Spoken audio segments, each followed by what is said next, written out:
हरे कृष्णा। ओम नमो भगवते वासुदेवाय। निर्जला एकादशी व्रत का क्या फल है? निर्जला एकादशी व्रत से सभी एकादशी का फल प्राप्त होता है। धार्मिक मान्यताओं के अनुसार भगवान विष्णु की कृपा पापों से मुक्ति मिलती है और जीवन में सुख समृद्धि का आगमन होता है। निर्जला एकादशी के दिन जल का दान अवश्य करना चाहिए और तरबूज, अनाज, भोजन व वस्त्र का दान भी करना चाहिए।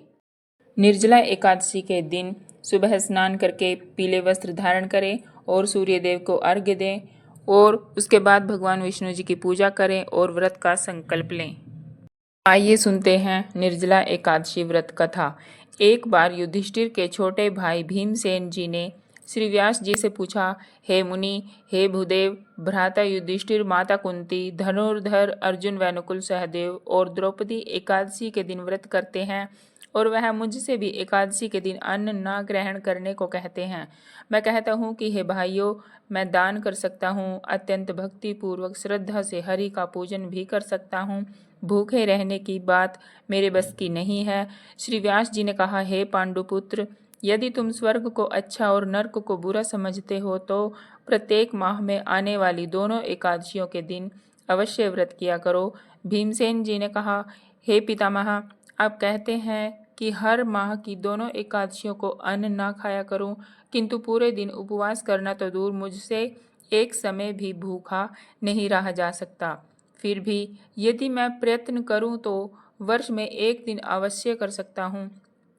अतः आप मुझे एक व्रत बताइए। श्री व्यास जी ने कहा, भीम, ऋषियों ने एवं महर्षियों ने अनेक शास्त्रों की रचना की है। यदि कलयुग में मनुष्य उन पर आचरण करे तो अवश्य ही मुक्ति को प्राप्त कर सकता है। पुराणों का कथन है कि प्रत्येक माह की दोनों एकादशियों का व्रत करने से अवश्य ही स्वर्ग की प्राप्ति होती है।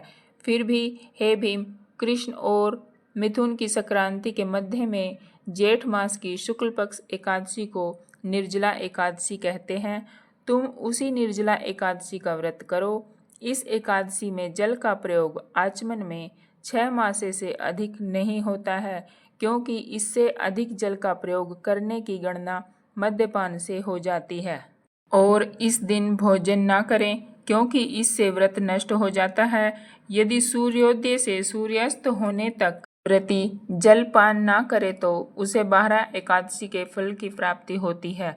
द्वादशी के दिन सूर्योदय से पहले उठकर स्नान कर ब्राह्मणों को दान, तत्पश्चात किसी भूखे ब्राह्मण को भोजन कराना चाहिए, फिर स्वयं भोजन करे। इस प्रकार व्रत करने का फल संपूर्ण एक वर्ष की एकादशियों के समान फल होता है।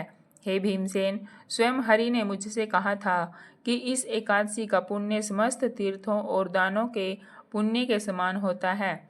इस दिन निर्जल रहने से मनुष्य के समस्त पाप नष्ट हो जाते हैं और जो मनुष्य एकादशी के दिन निर्जल रहते हैं उन्हें मृत्यु के समय यम के भयानक दूत दिखाई नहीं देते और उसे भगवान विष्णु के पार्षद लेने को आते हैं और पुष्पक विमान में बिठाकर स्वर्ग को ले जाते हैं। और इस दिन ओम नमो भगवते वासुदेवाय महामंत्र का उच्चारण करना चाहिए और गौ का दान करना श्रेष्ठ है। श्री व्यास जी की शिक्षा मानकर महाबली भीमसेन ने निर्जला एकादशी का व्रत किया।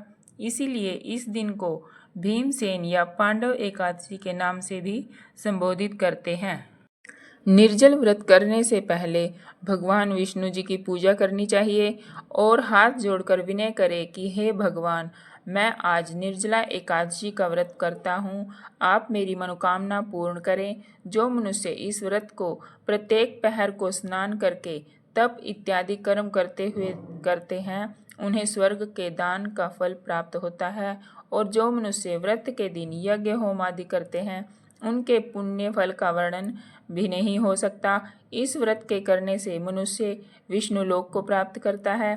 ब्रह्म हत्यारे, मद्यपान करता, चोरी करने वाले और गुरुद्वेषी तथा असत्य भाषी मनुष्य भी इस व्रत को करने से स्वर्ग को जाते हैं और जो मनुष्य इस दिन भोजन करते हैं वे चंडाल के समान हैं। बोलो लक्ष्मी नारायण भगवान की जय हो।